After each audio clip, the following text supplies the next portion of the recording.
This might be the most unsettling video you'll watch. I'm going to tell you about an organization that actively hunts down its critics. The Church of Scientology, or the Scientology cult, as it's often called, is a movement with Hollywood superstars like Tom Cruise, John Travolta, and Elizabeth Moss among its ranks. Its assets are worth billions of dollars, but governments worldwide are not eager to see the number of Scientologists grow. The organization claims to have 10 million members globally. But if you look at census data, the numbers tell a different story: 25,000 in the US, a couple of thousand in Australia and the UK, and around 75,000 total, 133 times less than their claim. Yet their assets rival those of the Mormon Church, which has millions of members. The strangest part? Despite facing enormous scrutiny, this cult's revenue continues to grow every year. The world knows about Scientology. They remain powerful enough to rival governments and major corporations. But how? Where does their money and influence come from? To answer these questions, we have to delve into the core of Scientology, how it operates, how it attracts followers, and how it controls them.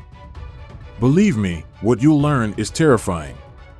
Our guide to this dark world is the most controversial figure I've ever discussed, Scientology's founder, L. Ron Hubbard. I'll reveal how the failed writer's startup became a religion with its own army and fleet, how he evaded justice, and why dark magic might not be as far-fetched as it seems. If you think Scientology is just quirky or amusing, watch until the end, you'll be shocked. Jesus Christ, Buddha, Muhammad. Scientologists believe this list is incomplete without the name Lafayette Ronald Hubbard, a 1911 Nebraska native who is considered their ultimate prophet and, in reality, the creator of the entire cult. Let's go over the key points of his biography that matter to us. Hubbard was a poor student. He was expelled from high school due to bad grades. When he enrolled in college, he was constantly on the verge of being kicked out.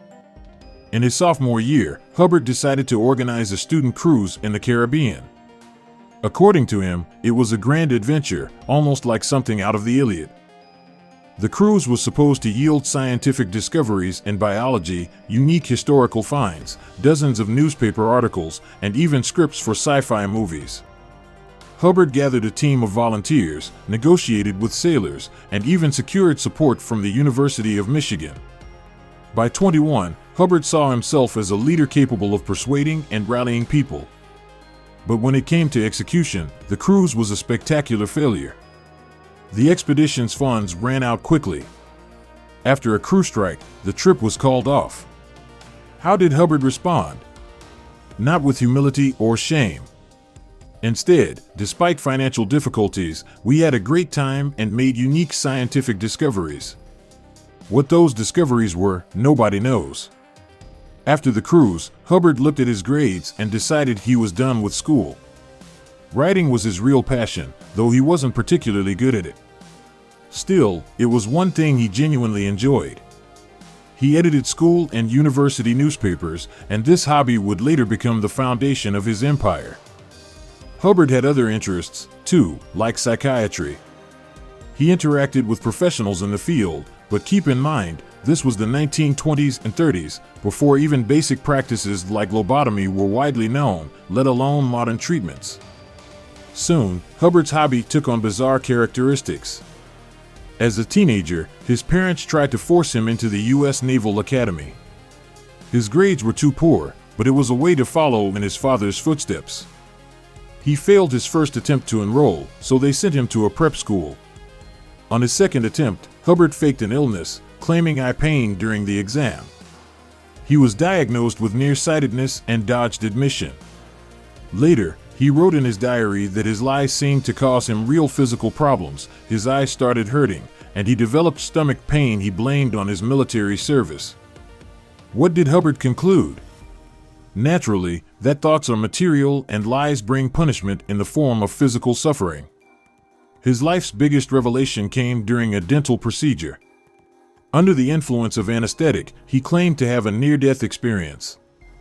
By the way, the dentist's chair where this supposedly happened is on display in a Scientology museum. But Hubbard wasn't without external influences.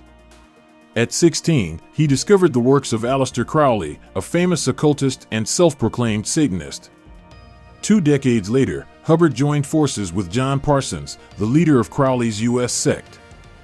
Within weeks, Hubbard not only gained Parsons' trust, but essentially took over the group. He convinced Parsons to perform a ritual meant to summon a goddess through an elaborate interaction with a female participant. It didn't work. Scientology was founded by a man who wasn't particularly intelligent, but was crafty, a decent organizer, and supremely confident. Writing, sometimes bordering on hackery, was his calling. He believed in the material power of thoughts and dabbled in the occult. Hubbard's writing career began before World War II as a means to support his family. But money was always tight, so he found his niche: short stories and pulp fiction. The genre didn't matter. In just 6 years, he churned out hundreds of stories. Eventually, he gained recognition.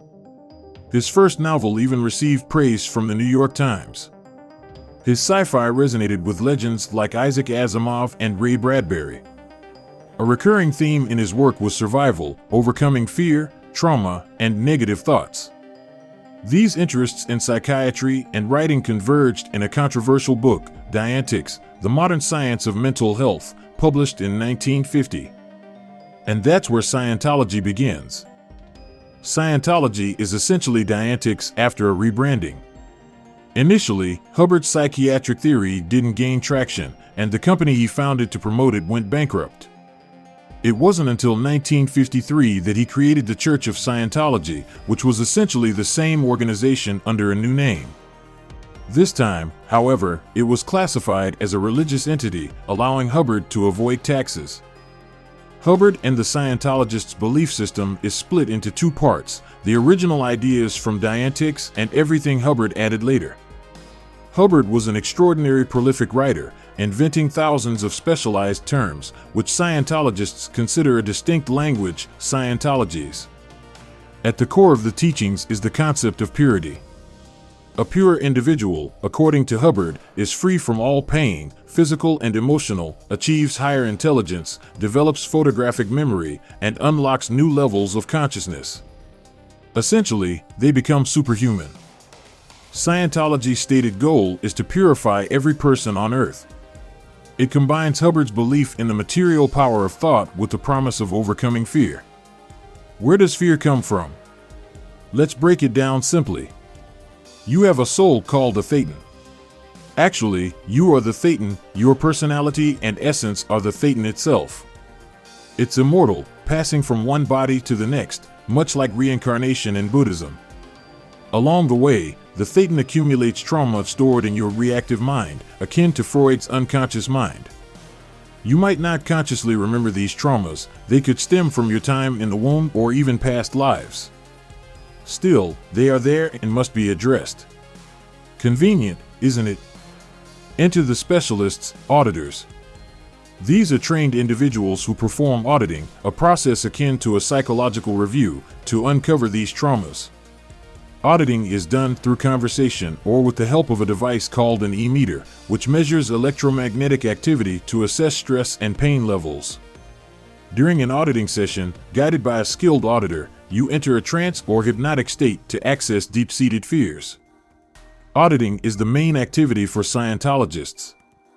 They believe it cleanses individuals by helping them confront and process their traumas. Unsurprisingly, Scientologists discourage visiting psychologists, psychiatrists, or taking medication, claiming such approaches interfere with their process. This conveniently eliminates competition for control over your mind and well-being. After years of auditing, an individual may achieve a clear state.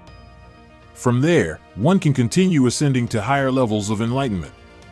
These levels grow increasingly complex and expensive to achieve. Hubbard himself reportedly reached only the 8th level. No one has surpassed him, of course. At the 3rd level, you are promised the revelation of humanity's origin story. But I'll save you time and money and share it for free. 75 million years ago, an alien civilization transported billions of people to Earth and annihilated them with hydrogen bombs to combat overpopulation. The souls of these people, traumatized and confused, remain. These are the sources of our pain and fear. Scientologists claim it's their mission to address this catastrophe. How does Scientology recruit and retain followers? Hubbard combines Freudian psychoanalysis, occult practices, Eastern religious elements, and technological tools like the e-meter, branding it as the only effective way to solve all problems. Why aim for heaven if your soul isn't pure? Traditional therapy, psychiatry, or even religion can't achieve this, they claim. Scientology targets desperate, impressionable individuals with significant personal struggles. These are people who may have tried religion, therapy, or alternative healing without success. For them, Hubbard's promises can seem irresistible. The pseudoscientific veneer appeals particularly well in Protestant America, where direct, simplified communication with God is a cultural cornerstone. Scientology takes it a step further by eliminating God entirely. Add hypnosis from auditing sessions, and it becomes even easier to pull people in. From the beginning, Hubbard instructed the church to focus on celebrities and wealthy business people. While the masses are hard to mobilize, rich individuals can contribute enormous sums. This explains the disparity between Scientology's relatively small membership and its massive wealth. Take Australia, for example. Only about 2,000 Scientologists live there, yet the organization earned nearly $150 million over the past decade. That's $10,000 to $15,000 per member annually. A typical Scientologist is often wealthy, ambitious, but not highly educated.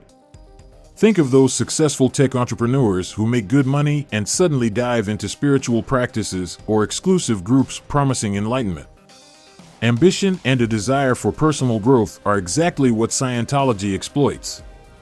Let's say you're trusting and fall into Scientology's trap. After a few sessions, you realize it's all nonsense and decide to leave. That choice could cost you dearly. Early on, Hubbard introduced a policy declaring all disloyal individuals suppressive persons, effectively marking them as targets. Followers were given free rein to deal with suppressive persons however they saw fit, harass their families, poison their pets, threaten them, or even enslave them. And they did just that.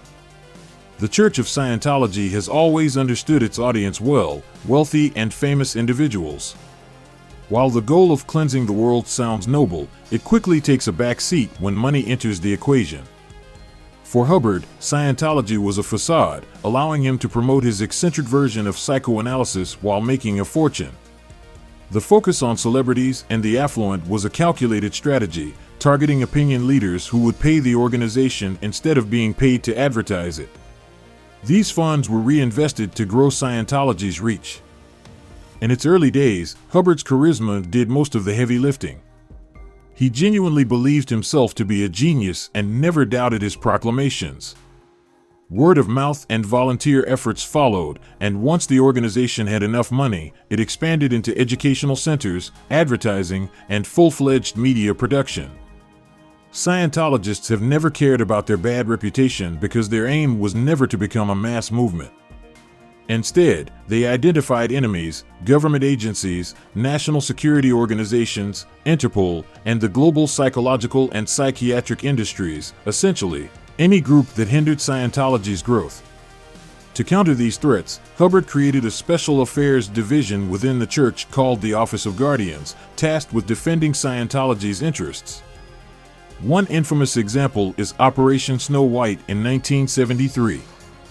Scientologists infiltrated U.S. federal agencies like the DEA, Department of Justice, Coast Guard, and even Interpol, targeting over 150 organizations and embassies.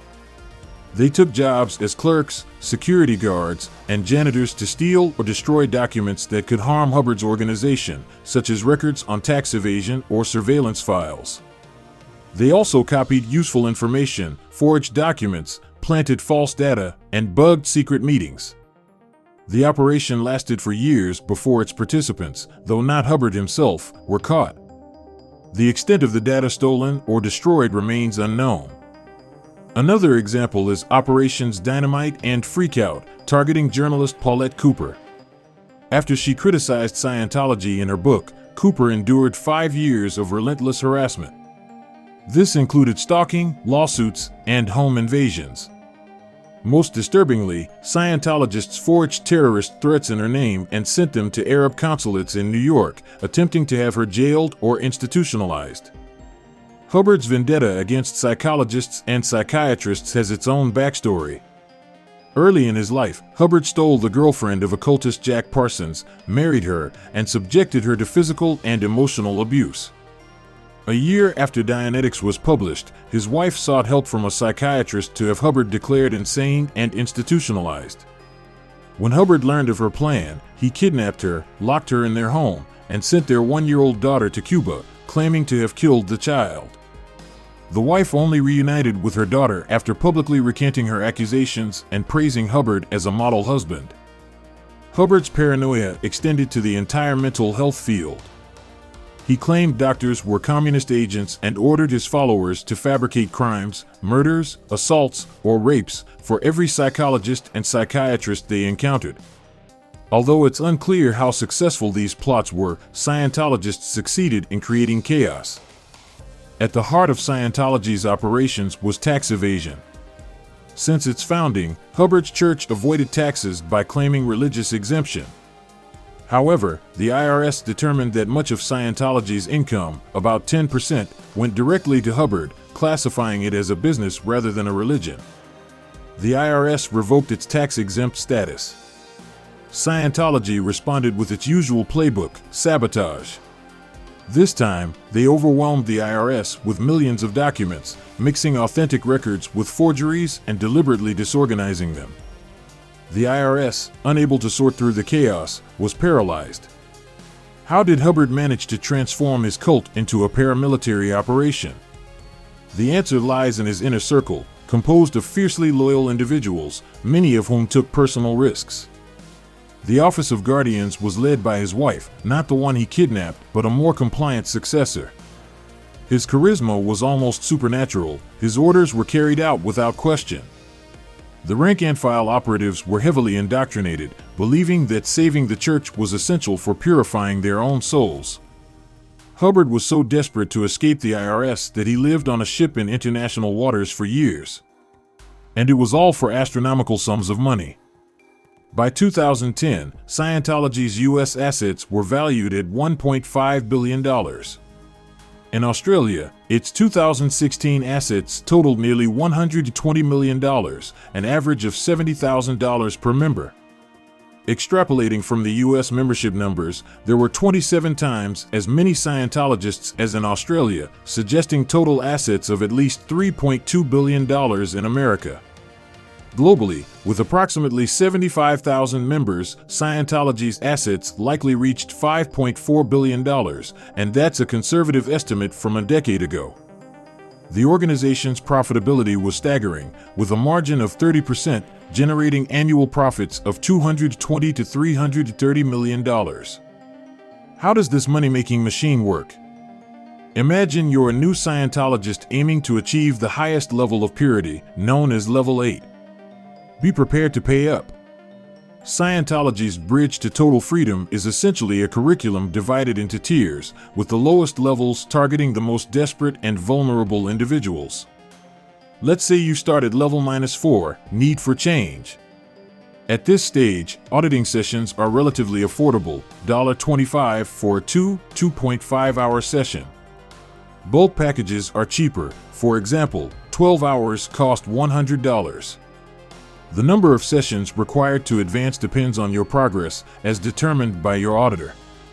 Suppose you need 10 sessions to move up, that's already a minimum of $200 for the first level alone. And then it escalates. On average, advancing from the initial levels to the status of clear will cost you between $1,000 and $2,000 per level. There are 13 such levels, so roughly $20,000 total. That's assuming you're not sent back for retraining or find the qualification requirements conveniently changed for levels you've already completed. After that, you move on to the advanced levels, which are only available at Central Scientology hubs. The first advanced level costs around $3,000, the second over $5,000, and the third, where they introduce the famous story about aliens, is nearly $9,000. Prices for levels 4 through 7 aren't publicly disclosed, but reports indicate they cost tens of thousands of dollars each. Levels 6 and 7 are exclusively offered at the church's headquarters in Clearwater, Florida. Level 8 is the pinnacle, and also the most expensive. To reach it, you'll need to board the ship Hubbard used to evade taxes. Including the materials and procedures, this final step can cost up to $500,000. And don't expect luxury accommodations or high-end service based on leaked accounts. In total, the entire program costs approximately $640,000 at a minimum, and that's based on prices from a decade ago. Today, it might run closer to $750,000. Few people complete the entire journey, but even ordinary members can be squeezed for $10,000-$20,000. The Church of Scientology ensures this with aggressive marketing, hypnosis, and even intimidation tactics. Hubbard explicitly instructed his followers, don't let anyone leave a session until you've squeezed every last penny out of them. At a certain point, sunk cost fallacy kicks in. I've spent so much money already, how can I quit now? While they wrestle with this internal conflict, they sell their cars, mortgage their homes, face divorce, and endure the shame of their children avoiding the topic of their father in school. This financial model aligns perfectly with Scientology's doctrine: if you're receiving something from the church, you must give something in return. Hesitant to spend money on spiritual cleansing? That just means you're not ready for it. The staggering price tags also align with the image of a religion for successful businesspeople and celebrities. But why would stars spend their fortunes on Scientology? Many people assume that Hollywood actors and directors, having achieved success in their fields, must also excel in understanding politics, religion, or social issues. Being famous means being influential, and being influential supposedly makes them harder to deceive. But we forget that many of these individuals are simply good at what they do, singing, acting, or playing sports. That's often where their expertise ends. Celebrities might even be more vulnerable to Scientology's allure than the average person. First, sudden fame is overwhelming, and not everyone handles it well. Some spiral into substance abuse, while others turn to rituals or hallucinogenic brews in places like Peru. Second, celebrities are constantly surrounded by people who feign support and understanding but are really looking to exploit them. Scientology, with its promises of self-improvement and connection, seems appealing in this context, especially if they don't know what's behind the curtain. If you're wealthy and famous, thoughts of your exceptional nature might start to creep in. And what's more exclusive than a secretive organization offering mystical knowledge? For the right price, of course. Unlike traditional religions, which often discourage excess and materialism, Scientology embraces it. Hubbard understood this from the 1950s and took a systematic approach to recruiting stars. He made lists of individuals he wanted to bring into the fold and established celebrity centers. These branches focused on attracting high-profile members and, more importantly, using their fame to promote the church. The best-known example is Tom Cruise. Before Cruise, recruitment was simpler: promise aspiring stars connections and leading roles, and they'd sign up. But in the 1980s, when Scientologists targeted Cruise, he was already an established actor. What could they offer someone who seemed to have it all? Getting Cruise to visit initially wasn't difficult. His then-wife's father was a high-ranking member of the church.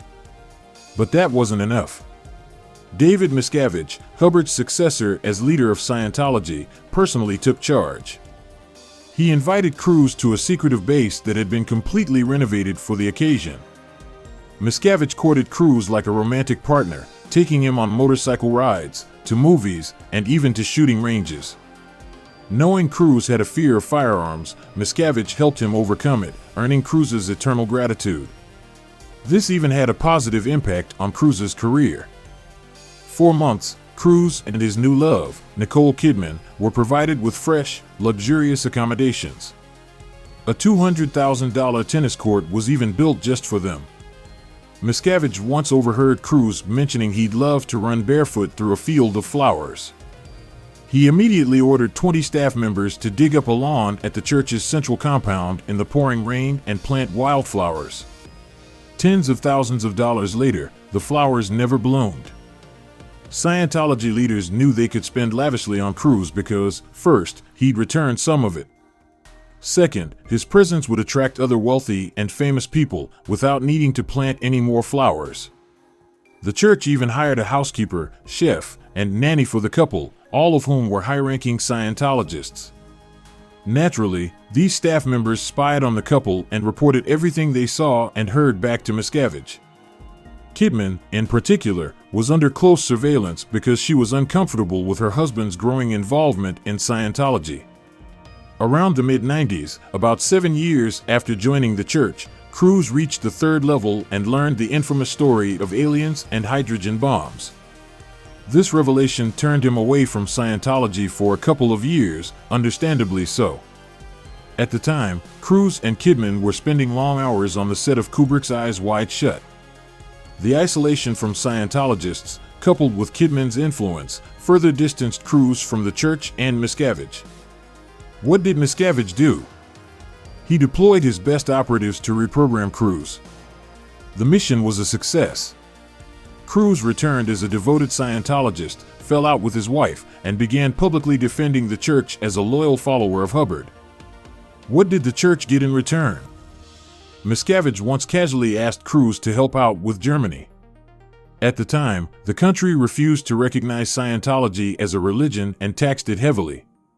The church launched a PR campaign comparing modern Germans to Nazis and Scientologists to persecuted Jews. Cruz leveraged his connections, bringing in his lawyers and famous colleagues like Dustin Hoffman and Oliver Stone to back him. While the German government didn't budge, the campaign caused a significant uproar.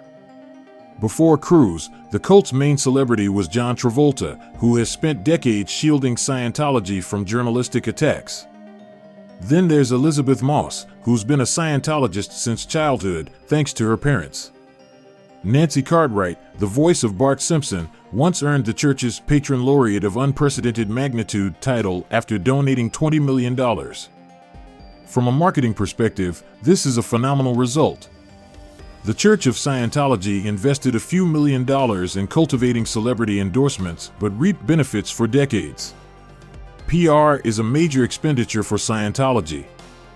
The church owns 3 publishing houses, a radio station, a TV channel, a streaming service, and numerous polished websites.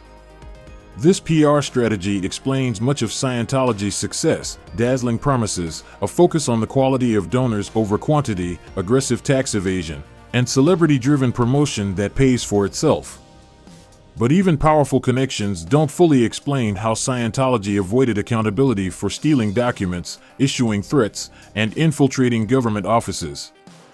Nor does it explain how Hubbard himself dodged prosecution. Let's retrace the timeline. In 1967, Hubbard relocated to a ship to avoid taxes and escape U.S. authorities. For 8 years, until 1975, he lived aboard the Apollo, commanding a small fleet called the Sea Organization. This elite group of Scientologists was tasked with uncovering ancient knowledge from Hubbard's past lives. On one hand, Hubbard's strategy was cunning. For instance, he formally resigned from running Scientology just as the church planned to raid government archives. Yet he continued to receive at least $15,000 weekly from the organization and maintained control over its finances. This allowed him to evade the FBI, Interpol, and other agencies, living in luxury aboard his ship or on private islands. On the other hand, Hubbard seemed to believe his own fabrications. His mental health, already unstable, deteriorated further. While writing his tales of interplanetary genocide, he confessed to his wife that he had started drinking heavily and using drugs, claiming they'd helped him explore reality. By his late 50s, Hubbard was overeating, smoking excessively, and becoming paranoid about being constantly watched. He saw betrayal everywhere and began issuing orders labeled R2-45, a code for assassinations using a .45 caliber pistol. Some of these orders targeted high-ranking FBI officials, though none were ever carried out. Hubbard desperately needed a place to hide. Sailing through the Mediterranean and North Atlantic became too expensive and logistically challenging, requiring the constant transport of staff and high-profile clients. He tried settling in various countries. First, he went to Rhodesia, now Zimbabwe, an unrecognized African state, but was denied entry. Then, he arrived at a Greek port on the island of Corfu, flattering the ruling military junta. Even so, he was expelled. Morocco threatened to extradite him to France. He finally found refuge on the Dutch-owned Caribbean island of Curaçao, but a heart attack caught up with him there. By 1975, Hubbard was forced to sell his fleet and relocate the Sea Organization onto land, returning to the U.S. From then until his death in 1986, he lived a nomadic life, constantly on the run from authorities. He rarely stayed in one place for more than a few months before being discovered. Once, a tailor recognized him as a sci-fi fan favorite, and soon, Hubbard's location was in a local newspaper. Meanwhile, the FBI began arresting prominent Scientologists and gathering evidence against the church. And Hubbard? Between relocations, he worked on a film script and attempted to shoot a movie under Nevada's blazing sun. He collapsed on set from a pulmonary embolism and fell into a coma. After recovering, he resumed his life on the move, eventually settling in a motorhome to continue his cat-and-mouse game with the law. Although Hubbard managed to evade authorities, his health rapidly declined. Despite all his efforts to stay hidden, he couldn't escape the toll of his turbulent life. He spent his final years on a ranch in California, building a horse track and observation tower to occupy himself away from the chaos. In 1986, his life came to an end after he suffered a stroke. Following his death, David Miscavige assumed leadership of the church. Miscavige, unlike Hubbard, proved to be far more calculating and composed. Without the paranoia and mental health issues that plagued Hubbard, his approach to running the church was far more pragmatic. Instead of ordering thefts or assassinations, Miscavige focused on diplomacy. One of his first moves was acquiring a new ship, the Free Winds. This vessel remains in use today for delivering high-level purification courses and extracting enormous sums from wealthy Scientologists. The big question remains, why were American authorities never able to hold Hubbard accountable? The answer lies in the fact that, officially, he didn't lead anything. While he issued personal orders to subordinates, these were often verbal and untraceable. The key players in all dubious operations were close confidants. For instance, the head of the Guardian's office, a division dedicated to protecting the church's interests, was Hubbard's wife. Other subordinates followed his commands without question, believing they were safeguarding the church and their own salvation. When investigations and arrests began, many chose silence over betrayal. For them, their faith in the fate of their souls outweighed cooperating with the authorities. By the time the IRS prepared to charge Hubbard with tax fraud, he had already passed away. The most surprising development came in 1993, 7 years after Hubbard's death, when Scientology finally secured recognition in the U.S. as a religion, granting it tax-exempt status. The church paid only $12.5 million out of a $1 billion debt owed to the IRS. Most details of this settlement remain confidential. If you enjoyed this story, don't forget to like the video and subscribe to the channel. See you in the next one.